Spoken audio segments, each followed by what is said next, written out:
Thank you, Madam. Madam, a direct connection can be drawn between the policies of the government and the continuing educational backwardness of Muslims.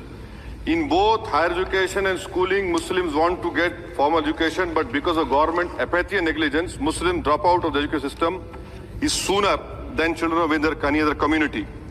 The government UDIC data, Madam, covers school education, says that Muslim student representation gradually declines from class 6 onwards and reaching its lowest in class 11 and 12. Enrollment percentage of Muslims dropped from 14.42% upper primary, class 6A to 10.76% higher education, class 11 and 12.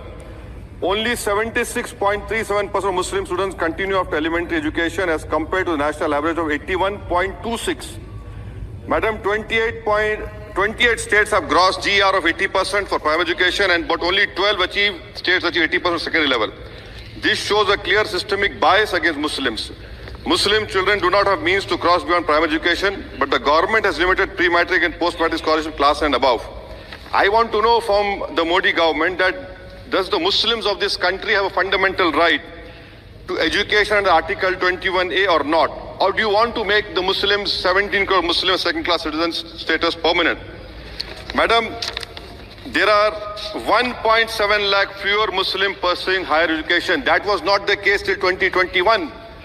You unleashed your ideology on the biggest minority, and you see that 1.7 lakh fewer Muslims are pursuing higher education today. And I want to give them some bad news and good news for the nation. Those who say that we Muslims don't teach our girls and oppress our women are wrong. I'm quoting data. I can challenge anyone. Muslim girls are enrolled at school level higher than boys. The gender parity index for the rest of the population is 0.93, but for Muslims it is 0.99. The sad fact is that these girls and boys are not prevented from educating themselves because of some evil Muslim men, in inverted commas, but because of crushing poverty and absence of government support. This government education policy talks about universal access to education, ensuring universal literacy in India of 2047. But how can you achieve, sir, if 14% of population is dropping out of education at primary level?